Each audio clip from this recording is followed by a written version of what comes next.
Welcome to mastering Java Lambda expressions in just minutes. Imagine writing concise, reusable code that's easier to read and maintain. That's where Lambda expressions come into play. They're like the superpowers of your Java methods, letting you write shorter lines of code for functional interfaces. Think of them as little anonymous functions. For example, instead of using a traditional method with a block of code, you can now define it in just one line. Let's dive into how to use Lambda expressions with an example.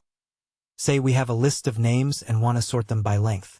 With Java 8, you can write this as string name, name.length, which is much cleaner than defining a whole new method. So, get ready to streamline your code and impress your peers with these powerful tools. Hello, everyone, and welcome to our deep dive into the exciting world of Lambda expressions in Java. Today's agenda is packed with valuable insights. First up, we'll explore what Lambda expressions are all about and why they're so useful. Then, I'll guide you through their syntax and structure, making sure everything is clear as day. Next, we'll introduce functional interfaces, showing how they work seamlessly with Lambdas. We'll dive into real-world examples to see these concepts in action. After that, we'll compare Lambda expressions with traditional methods to highlight the benefits. And finally, we'll wrap up with a quick quiz to test your understanding of Lambdas. So let's get started and unlock the full potential of Java programming. Hey there, welcome back. Today we're diving into the world of Lambda expressions in Java.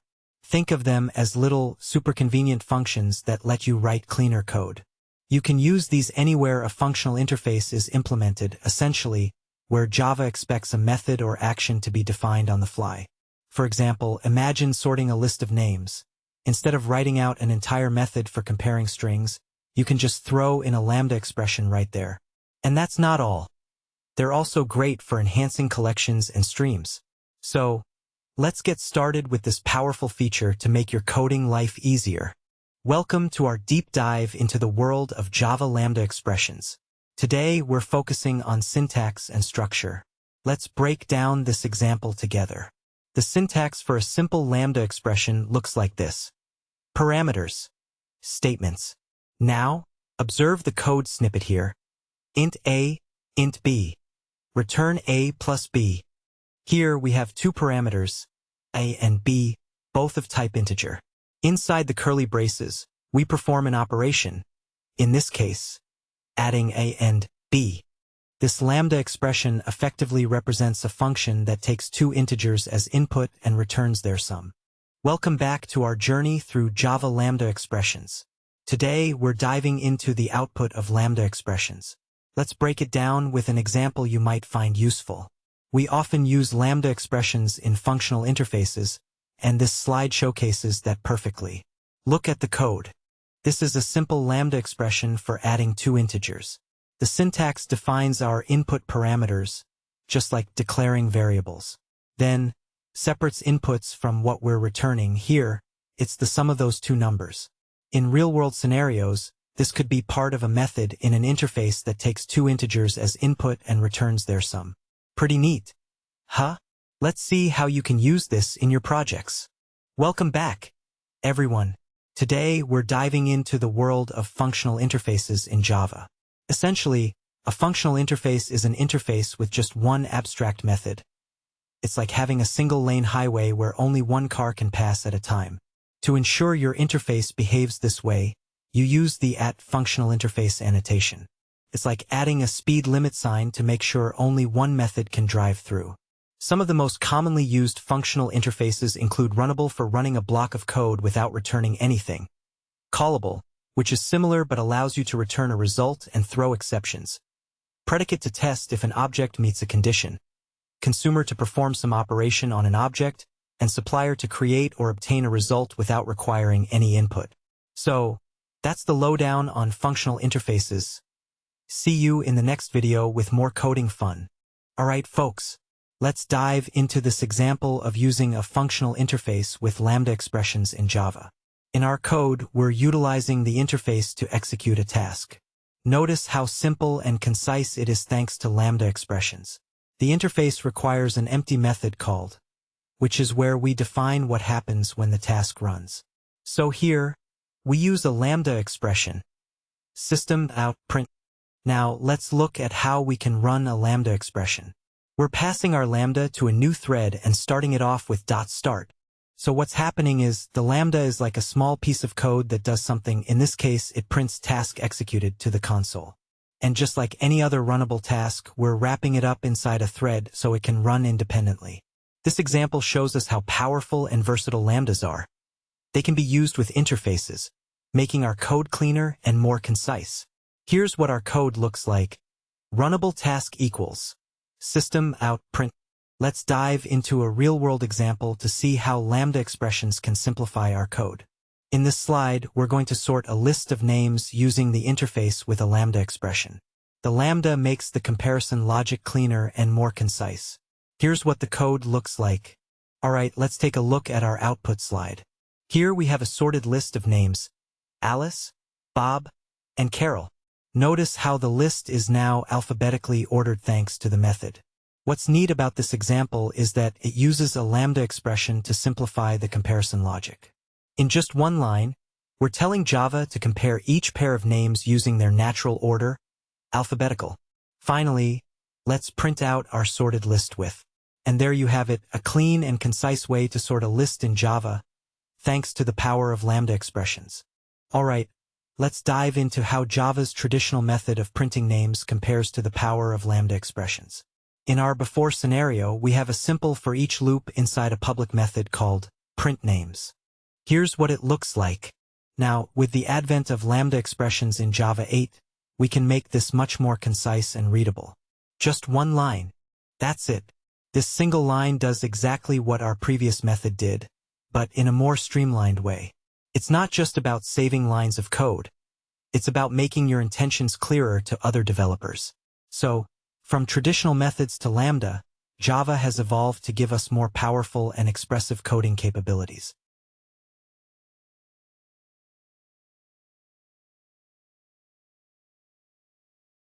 So, what happens if you accidentally omit the parentheses in your Lambda expression? Well, let's test your knowledge with this quick quiz. If you leave out those parentheses, you'll get a compile time error because the syntax is incorrect. The compiler expects parameters, but none are provided, so it can't figure out how many or what type of input your Lambda needs. For example, if you have a method that takes a comparator, and you write str length without parentheses, Java won't know whether str should be the only parameter or not. That's why those parentheses are crucial. They tell the compiler exactly what to expect from your Lambda expression. Hey there, folks. Welcome back to our Java Lambda expressions series. Today, we're diving into the concept of Lambda expressions with no parameters. Now, you might wonder, how can a Lambda have nothing? Well, it's simple. When your Lambda doesn't need any input, just use an empty pair of parentheses. For example, look at this code. System.out print. Great, let's dive into our example for using Lambda expressions as runnables. Here we have the simple code snippet. System.out println. No parameters. This means we've defined a Lambda expression that takes no parameters and prints no parameters to the console when invoked. Essentially, this is like creating a small, anonymous method. When you use it in your Java program, it behaves just like an instance of the runnable interface where the run method gets called. Let's say we have some code that needs to be executed under certain conditions or perhaps as part of a thread. Our Lambda fits right into this scenario. So, whether you're handling tasks in parallel or responding to events, this is a powerful way to keep your code concise and readable. Welcome back, everyone. Today we're diving into the world of Lambda expressions with multiple statements. You might have noticed that in some cases you can pack a lot more logic into your Lambdas by enclosing them in curly braces. This is super useful for handling more complex operations. For example, let's take this Lambda. Int a, int b. Return a plus b, *2.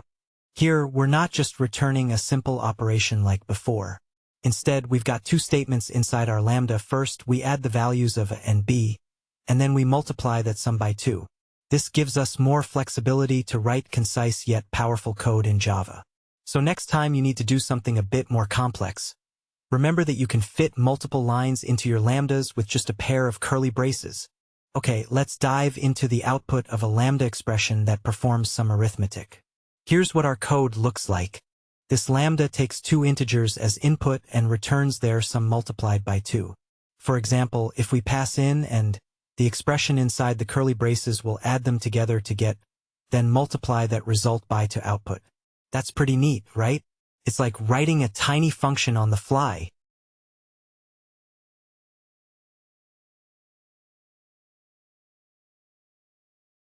Alright, let's test your understanding with this quick quiz. In Lambda expressions, what's the difference between using and? Well, is the most common way to separate parameters from the body of a Lambda expression. For example, perm1, perm2, body. But here's a twist. You can also use, instead of dash, although it's less common. So, if you see something like perm1, perm2, body, that works too. Just remember, is the go-to choice in Java. Great job making it to our key takeaways slide. Here's what we've learned today. First up, Lambda expressions make your code more readable and compact. For example, instead of writing a whole class for a simple task, you can use a Lambda like this, 10 x asterisk 2. Next, using functional interfaces lets you take full advantage of Lambdas. Think of them as placeholders for methods that you can swap in and out easily. Moving on, when working with collections or streams, Lambdas make processing data much more efficient. For instance, sorting a list becomes a breeze. List.sort, comparator. Comparing, my class. Get name. Finally, mastering Lambda expressions simplifies complex coding tasks by making them more manageable and readable.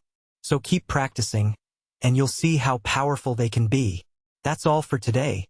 Thanks for watching.